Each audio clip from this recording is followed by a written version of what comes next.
So hi viewers, మేము తిరిగి వారం కానీ వచ్చామని ఉప్పలమ్మ పండుగ చేసుకున్న తర్వాత వారం తర్వాత. కానీ మా ఇంటికాడ మేము చేస్తుండగా ఒక పిల్లి వచ్చేదండి. సో దానికి రావడానికి కారణం ఏందో మాకు కూడా అర్థం కావట్లేదు. మాకు బియ్యం పిండి మిగిలి ఉంటే దాన్ని ఏం చేయాలో అర్థం కాలేదు. వచ్చింది తీసుకెళ్ళొద్దు కదా అని అమ్మవారి ఆ గుడి ముందు మేము పేర్చి మొత్తం ముగ్గులాగా మంచిగా పేరు లెక్క వేసేసి దాని మీద స్వస్తిక్ సింబల్ పెట్టాము. ఇక పెట్టి మేము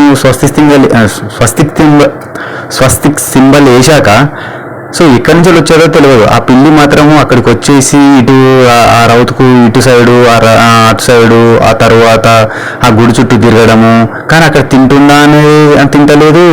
ఆడ ఏదైనా షికారు చేస్తున్నా అంటే షికారు కూడా చేయట్లేదు. అసలు ఏం చేయట్లేదు. ఒకసారి అటు కూర్చుంటాను, ఒకసారి ఇటు కూర్చుంటాను, ఒకసారి అటు కూర్చుంటాను. మరి ఏమవుతుందో అర్థం కావట్లేదు. మాకు కూడా అని అందరూ అనుకుంటారు, కానీ మేము అనుకుంటున్నాం కదా మా దేవత వచ్చేసి ఆడికి వచ్చేసి మా చేసినటువంటి సో పూజలకు ఆశీర్వదించడం కోసం వచ్చిందని మేము అనుకుంటున్నామండి. కానీ ఇది మా అదృష్టం అండి. సో ఒక పిల్లి వస్తే తినడమో లేకపోతే షికారు చేయడమో లేకపోతే భయపడి వెళ్ళడమో జరుగుతుంది. కానీ మేము చూస్తా అంటే అది మమ్మల్ని కన్నాడ కళ్ళు పెట్టి చూసినట్టు మమ్మల్ని చూస్తుంది.